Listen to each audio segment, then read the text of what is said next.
Ladies and gentlemen, Undersecretary Claire Castro, the Palace Press Officer.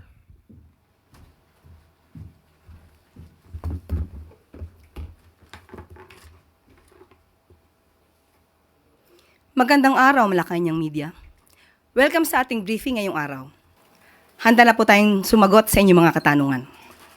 Maricel Halili, TV5. Good morning, Yusek. Ma'am, may we have your reaction about the statement of Hanelet Avancenia congratulating the current administration for the situation of kidnapping and killings in the country? There was, I think, a sarcasm in her tone. Nakakalungkot dahil muli, mababanggit na naman natin ang mga kaalyado ni dating Pangulong Duterte. Hindi po ginagawa na katatawanan ang isang ganitong klaseng sitwasyon. Kaya kay Ms. Hanelet Avancenia, huwag niyo pong gawin na issue dahil may buhay po ditong nakasalalay, may mga buhay na nawala.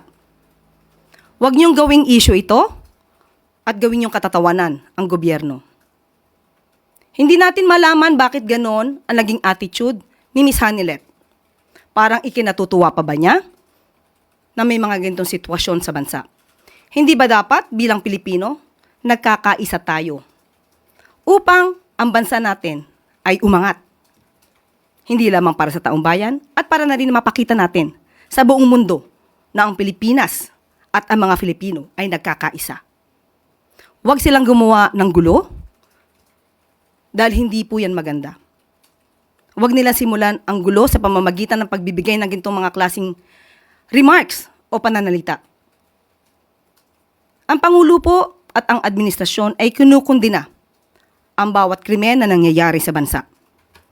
Sa katunayan nga po, nagpatalaga na po ang Pangulo, nagkaroon na po ang PNP ng Special Investigation Task Force para mag-focus po sa kaso na ito ni Mr. Anson Ke. At itong si Police General Elmer Ragay, a former director of the Anti-Kidnapping Group, ay na-relieve na po dahil hindi po nasisiyahan sa pagkakataong ito sa kanyang performance. Kaya po ang itinalaga ay si Police Colonel David Poklay, na dati pong Criminal Investigation and Detection Group. Kasama po siya dyan dati. So, makakaasa po ang taong bayan at ang buong sambayanan na hindi po tutulugan ng gobyerno ang mga ganitong klaseng sitwasyon.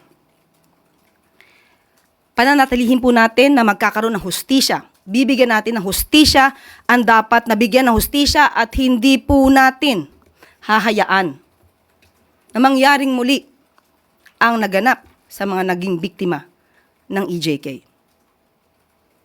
Kaya muli pinapanawagan po natin kay Ms. Hanelet Avancenia. Huwag na po sana mamutawi sa inyong bibig ang mga gintong klaseng pananalita. Dahil hindi po rin natin gugustuhin i-congratulate ang dating Pangulong Duterte sa mga nagawa pong EJK. Dahil po buhay po ang pinag-uusapan dito. Narito po tayo para sa isang mahalagang anunsyo. Kinukumpirma po na binito po ni Pangulong Ferdinand R. Marcos Jr. ang House Bill number 8839 na kilala bilang an act granting Philippine citizenship to Lee Duan Wang. Sa kanyang veto message ay sinabi ng Pangulo, and I quote, "I am unable to blindly ignore the alarming and revealing warnings raised by our relevant national agencies that find the subject grantee's character and influence to be full of ominous and dire consequences, if not of a clear and present danger." End quote. Ayon sa Pangulo, ang ipagsawalang bahala, ang babalang ito ay tila pagsuway sa ating tungkulin sa sambayanang Pilipino. Ang Filipino citizenship ay isang pribilehiyo at hindi ipinamimigay ng basta-basta. Hindi din ito dapat gawing kasangkapan upang pagbigyan ang pagsulong ng mga kaduda-dudang interes. Sinabi rin ng Pangulo na kapag tayo ay nagbigay ng Filipino citizenship, higit pa sa mga legal na karapatan ang ating ibinibigay. binubuksan natin ang buong karangalan ng ating kasaysayan, ang ating lahi at ang ating pamana. Kaya dapat ang tatanggap nito ay sumasailalim din sa mga adhikain ng ating bayan. First question, Tuesday New, DZBB.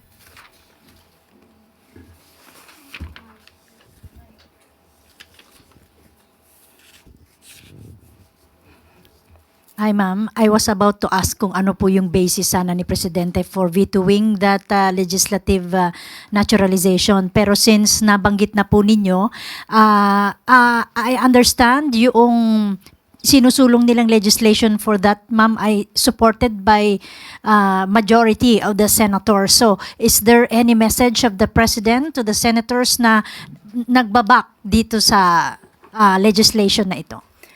Una-una po, nais ipaalam ng Pangulo na kung may mga kaduda-duda, interes, at hindi naman po bingi ang ating Pangulo para dinggin at pakinggan kung ano yung kanyang mga nakukuhang mga data or facts about supposed to be grantee. So kung nagkaroon man ng desisyon ang Kongreso na patawan or bigyan ng Philippine citizenship, itong si Lee Duan Wang, hindi po kumbinsido ang Pangulo. At yun lamang po, hindi natin ipamimigay ang Philippine citizenship kung may mga kaduda-dudang interes, yung tinatawag na grantee. Next question, Pia Gutierrez, ABS-CBN. Hi ma'am. Ma'am, there had been speculations about the President's health lately. Kamusta na po ang Pangulo? Kung makikita nyo po, yan naman po ay talagang pinapakalat, siguro para palabasin na ang Pangulo ay hindi maganda ang kalusugan, not in good health. Mapapasin niyo po, siguro po, kahit po yung mga media, halos araw-araw naman po ay nakikita ninyo ang Pangulo sa kanyang mga activities at sa kanyang pagsama dito sa alyansa. Maliban dyan ay mayroon pa rin po siya mga meeting, kasama po kami. At sa aking perspektibo, dahil nakakasama tayo mismo ng Pangulo, maganda po ang kalusugan ng ating Pangulo. Dahil kung hindi po maganda ang kalusugan ng ating Pangulo, malamang ay hindi na po siya nakakaganap ng kanyang mga tungkulin sa araw-araw.